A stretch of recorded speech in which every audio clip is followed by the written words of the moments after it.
Tonight, I've been informed our party leader that I'll be stepping down as party leader as soon as an interim leader can be appointed.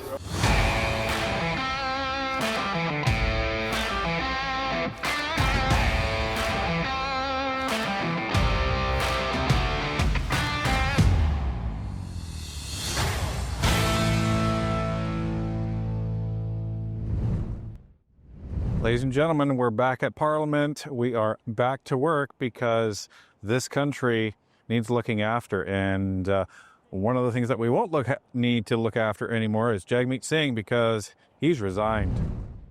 Almost 8 years ago, I was elected the leader of this incredible party, this incredible movement. I've worked really hard to be worthy of this trust, to live up to the legacy of our movement. Hold on a sec here, guys. Thank you. One more sec.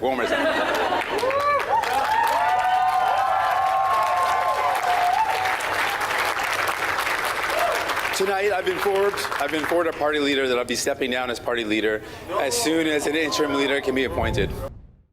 So Jagmeet Singh has probably been one of the most unpopular political leaders in this country, next to Justin Trudeau. And we have seen why over the last couple of years. Number one, he decided to sign a supply and confidence agreement with the Liberal Party, effectively making them part of the government. And I think what infuriated most people, including his NDP supporters, is the fact that in the House of Commons, they would stand up and vote for just about every single policy that the Liberals put forward. And then as soon as they left the House of Commons, he would run to Twitter and then start criticizing them, calling them every, name under the sun. But it didn't even matter. And when push came to shove and it came to confidence vote after confidence vote after confidence vote, nothing happened because they continued to prop up the Liberals. Remember in September of 2024, when Jagmeet Singh announced over 20 times that he had ripped up the supply and confidence agreement, only to then continuously vote confidence for the government until the end of December. Never mind the fact that right after the last confidence vote happened, what did we get? We got a Liberal government that was so scared to present the fall economic statement because their projected deficit had ballooned by $20 billion more than they originally forecasted, to a tune of $62 billion.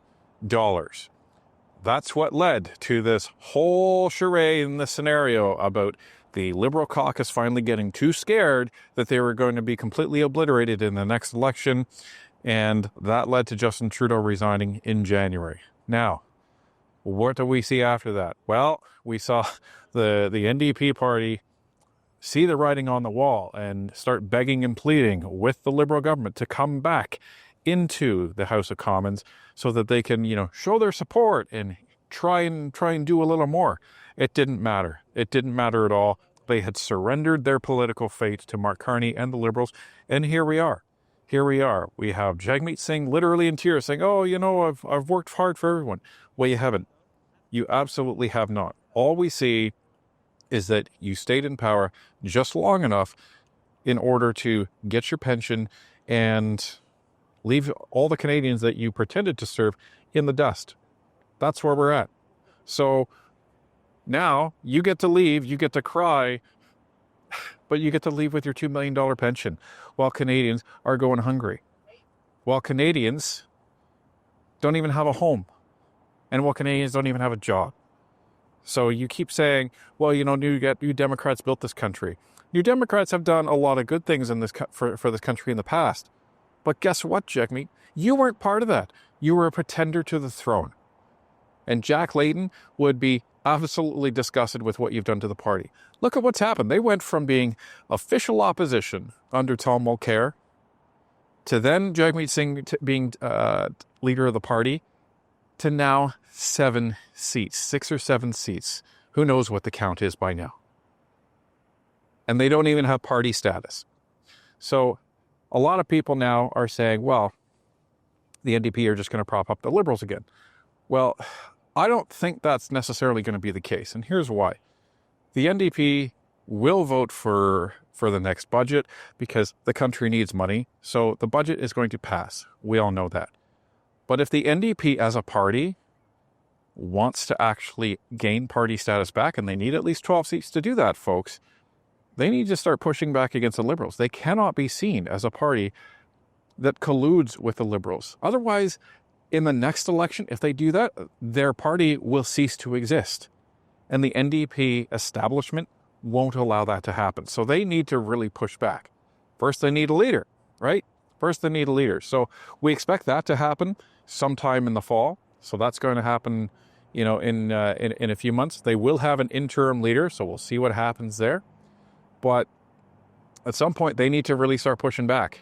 And I think what we're going to see is as the country starts to have more and more problems, they're going to have no choice but to push back, because they're not going to be wanting to be associated at all with what's coming with Mark Carney and his government. The great thing, folks, the saving grace in this whole election is that Mark Carney and the Liberals do not have a majority. We should be thanking our lucky stars for that. But what we shouldn't be thanking is all of the Canadians that did not vote. Remember, one of our main messages going into this election is you have to get out and vote. Well, the numbers are starting to become more crystallized, and it's disappointing to say the least, folks. Although we had a record turnout in the advanced polling with 7.3 million people voting, we only ended up with about 1 million more people voting in the federal election. In 2021, we had 65% of the electorate vote. We're only up to about 68. What does that mean? It means the people who voted in this election didn't lose it. It was the people that didn't show up. They're the ones who lost the election for us. So what does that mean? It means we got to work harder. That's why we're here. That's why we're in Ottawa right after the election, because we need to get back to work. We need to work at informing more Canadians, at educating them on how Parliament works, educating them on what is going on inside the House of Commons, and bringing to light all of the scandals and problems that arise because of bad policy and the Liberal government. This is what's going to happen. Remember, a lot of you started watching our channel just on a whim because you clicked on the video, and many of you have told us, I was never interested in politics at all until I came across your channel. Well, that's why we have taken all of that feedback to heart, and we are getting to work right away, because we need to be reaching more Canadians like you. And the Canadians that are involved and that are engaged, you need to keep at it. We need to be continually holding this government to account so that we do not end up with another 4 years of a Liberal government. We're going to be working really, really hard to try and expose all of the bad policy. Hopefully we end up with some good ones, fingers crossed. We're skeptical like the rest of you, but hopefully we end up with some good ones that the Conservatives will end up supporting or maybe putting forward themselves. Hopefully there's some good that comes out of this Parliament. But we need to stay engaged. We need to stay involved. Those of you that have already connected to your EDAs throughout the election, stay with them. Participate in their events. Continue fundraising. We're going to need that help. We need to start planning now.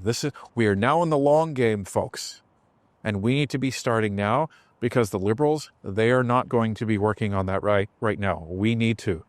So stay involved, stay engaged, and let's make sure that we're ready whenever this next election comes. But in the meantime, we are holding this government to account, educating more Canadians so we can pop that 68% of the electorate voting above 75% in the next election. That will make the difference between a Conservative loss and a Conservative majority.